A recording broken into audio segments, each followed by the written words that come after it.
class, it's Mrs. Ault here. Today I have the honor and privilege of interviewing my dear friend Leah Jenks. Leah, would you like to introduce yourself? Sure. Hi, everyone. My name is Leah Jenks. As your teacher just said, I teach 7th and 8th grade science and high school forensic science at a charter school in Anthem. This is my 16th year teaching. And during that time, I taught 3rd grade for 2 years, but realized I didn't really love teaching the little ones. I really liked older kids. So I started doing middle school, and that's kind of where my niche is. So that's where I've stayed. Awesome. So great. Thank you so much for joining us today. Thank you for having me. Yeah, so our first question on here is, how do you know Mrs. Ault? Okay, so hilarious thing, and I'm totally gonna age myself by saying this. So I knew Mrs. Ault when she was Miss Bloodworth, Yep. and she was in the youth group at the church that I attended, and her dad was the pastor at that church. And so I knew her when she was in high school. I remember I went to her high school cheer when she was cheering at the football games. So I have known her long before she ever went to college and even started dreaming about you guys. So true. I have the most beautiful memory of Leah. I, got nominated for freshman court in high school for homecoming, and I ended up not taking home a crown that year, but Leah was so sweet, came to my game and gave me a tiara anyway and wrote me the sweetest note. I still to this day have this tiara. It's very near and dear to my heart. One day when I have children, my girls will get it. It is so special to me. So that's how I love Leah, and she's just so wonderful. So I'm so I still excited. think you deserved it. I still think you deserved it. So I got it senior year, so I guess that counts for something, right? there you go. There you go. So prep me for the big girl tiara a couple years later. Well, great. So I guess you want to tell us, you went to college. Where did you go? What did you study? How long were you there? So I got my bachelor's degree in early childhood education from Arizona State University.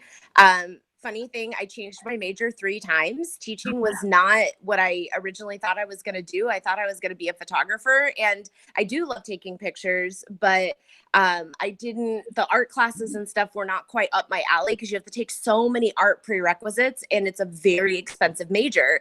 Yeah. And so I changed my major to French because I was pretty good at French. I took it in high school, and then all of a sudden I realized, I don't know what I'm going to do with this, though. Like, yeah, that's all well and good, but I didn't particularly want to teach French. I didn't want to be an interpreter. So while I was taking French, just so you know, when you're a language major, you're required to take a second foreign language. So I started taking sign language, and I really fell in love with it, actually. And that was where I first had the idea of maybe I could be a teacher for the deaf. So I went into education and ended up, that just was fantastic. That's what I wanted to do. And then I got my master's in 2012 from Grand Canyon University. I did their online program. I know, lope up. And my master's was in educational administration so that I could be a school administrator.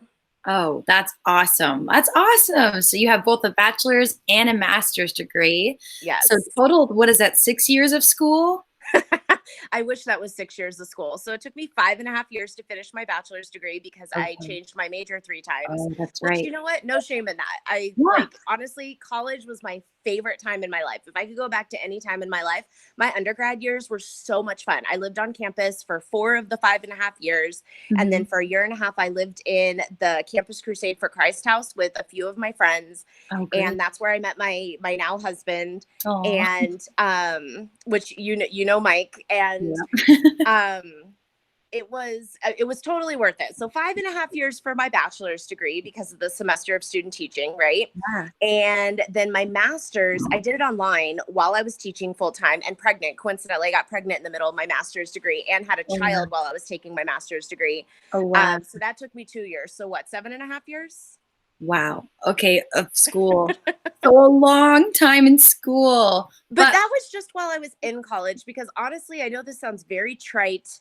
I really feel like everyone, not you, not just a specific person, you should strive to be a lifelong learner. Yes. So sometimes you're taking classes inside a classroom. Sometimes you're taking them online. And sometimes you're doing professional development, or you're going to conferences, or I feel like you should keep wanting to try to learn. You should always have the mentality, I'm still in school and I'm never done learning. Yeah. So. Totally. Whether you're in school or not in school, like we're always learning something. Yes. That's why I love the saying, there's something new to learn every day, or you learn something every day. Because we do learn something every day. I hope so. I really, really hope so. That should be the goal. Yeah, absolutely.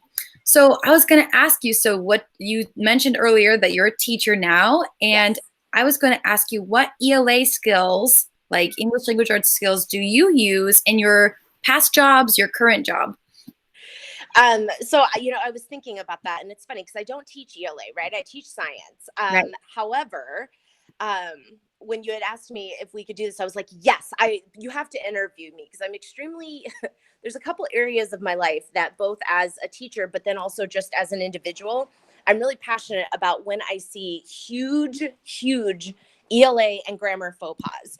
And like 25 years ago, people texting didn't really exist, right? The first thing that I think people, when they started using this texting, like these abbreviations of you are instead of your and IDK and all these things, was when I was in high school in the late 90s, AOL Instant Messenger came out. And everyone was always on AOL Instant Messenger. And yes, Mhm. we had cell phones, but they were not the smartphones that we have today. You had a regular keypad. So in order to type, if you wanted to text people, you had to tap the number however many times to get to the letter you wanted to show up. And so we started abbreviating all of our words and our sentences simply for time's sake because it took Yeah. so long to type things. And unfortunately, that whole idea of typing in this abbreviated using letters for words mentality started, and then it transferred over into academic writing and Yeah. into even our conversations and stuff like that. When you talk to people informally, you're like, oh, IDK. And Yeah.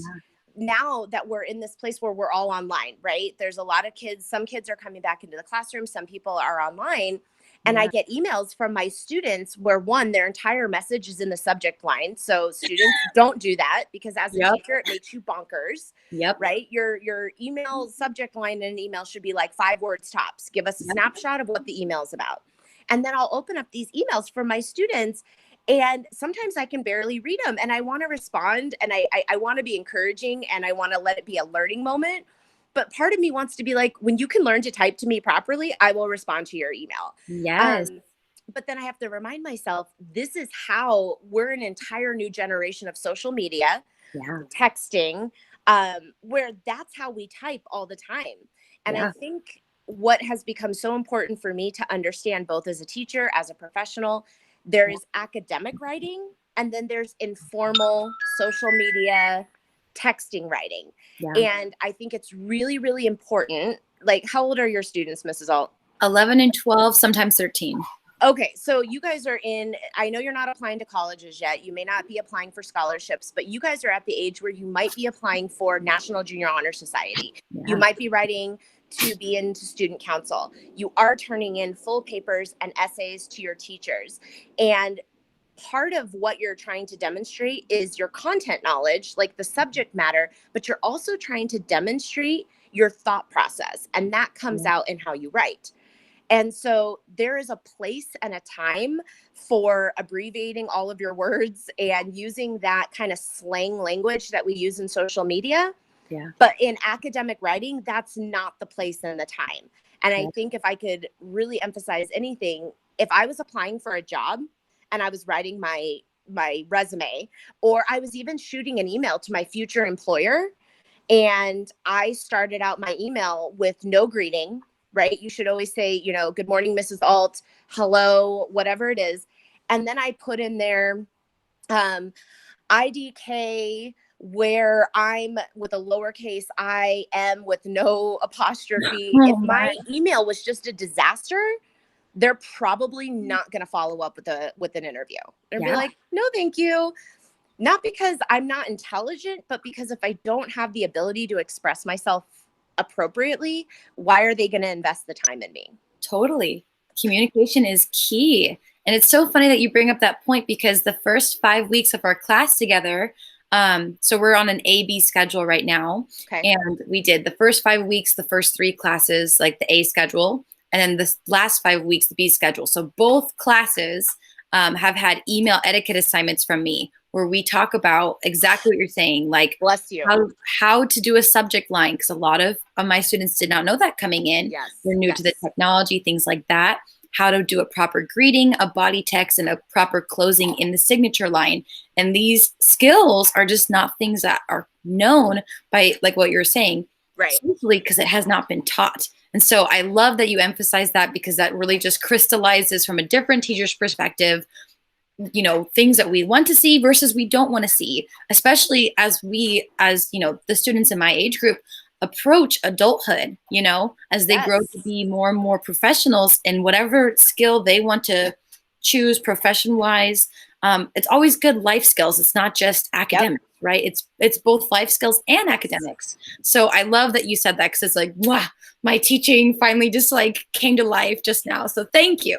It may have seen, and you know what, I wish I was actually thinking while we were getting ready to do this interview, because one of our electives for my middle schoolers is computer basics, and I don't think they've gone over email etiquette, or if they have, they haven't used it. Mm-hmm. And I remember thinking, you know what, maybe I need to take a break from chemistry and physics for a few days, and we need to talk about digital communication. Yes. And I've had, so not even just with improper grammar, but also, and I think this is going to be a whole new place. I'll admit, I don't know the ELA standards as well as I do my science standards. Okay. There needs to be a place in our ELA standards that talks about tone in our communication. And there might be, in speaking and listening, there might be something on tone. But let me give you an example. I received an email from a student who didn't understand why his grade was what it was in our information system. We use PowerSchool. Oh, great. Me too. And he sent me an email, and it had no greeting. And all it said was, I turned this in. Why do I still have an F? That's all it said. Yeah. No closing, nothing.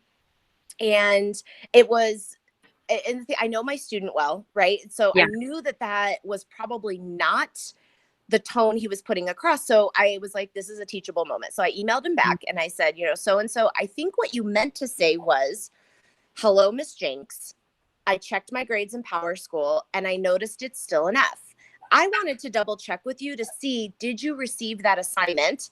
Yeah. And if so, do you know when I might be able to expect that grade to update in PowerSchool? Yeah. Thanks so much.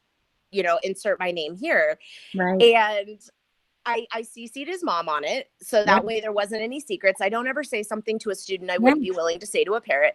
Totally. And he emailed me back. And since that correspondence, all of his emails start with, good morning, Mrs. Jenks. I hope you're very well this morning. The reason why I'm emailing you is to ask blah, blah, blah. And I wanted to tell him, okay, I appreciate that you're checking in and asking me how I'm doing. That's not necessary in every email. But it just took that one moment. It changes the entire way that your communication is received. Totally. Yeah, I absolutely value and appreciate that, and totally echo everything you're saying, because that is just so important for the communicating as we grow and become the people we're supposed to become. It's just really how we communicate. It's so funny. I'll have to send you this email etiquette thing that we're doing with my students, because we talk about things like tone.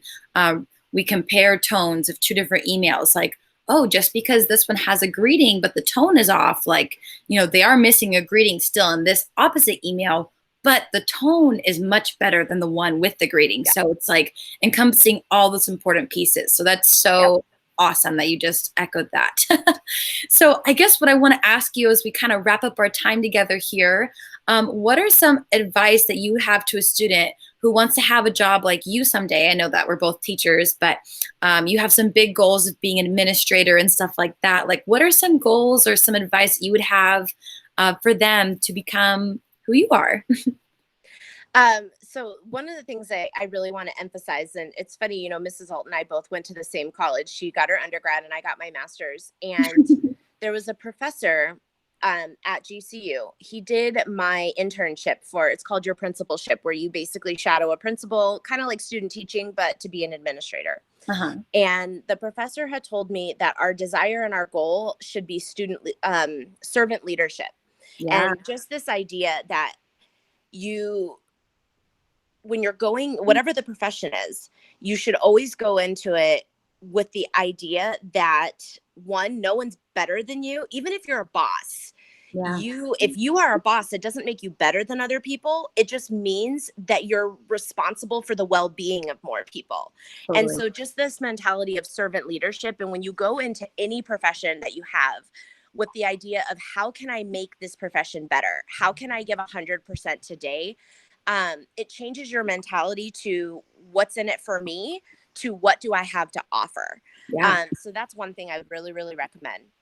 Love that. The second thing I would encourage you guys to think about is, and again, it sounds kind of weird, but let your yes be yes and your no be no. So if you say you're going to do something, you need to follow through with it. If Yeah. you say that you're not going to do something, then don't do that. Be a person of integrity where your word actually matters. When you say it, you do it. Yeah. That's going to go a long way with employers. It's going to go a long way with your colleagues. And then if you go into a profession like teaching, where you have students that you're impacting, that trust component where they're like, no, if she said she was going to do it, she's going to do it. Or if he said he wasn't going to do that, I know I can trust he's not going to. That's going to be huge. Yeah. And then the other thing is sometimes work is hard. Sometimes it's just hard. I think as children, and some of us have had different walks of life. Maybe our childhood was fairly simple. Maybe it wasn't. But work is hard. And we live in this generation where everyone's making money by being, a YouTuber or something. And I'm not discrediting that because they put a lot of work into that. Yeah. But you have to work hard in order to be where you want to be. It just does not come easily.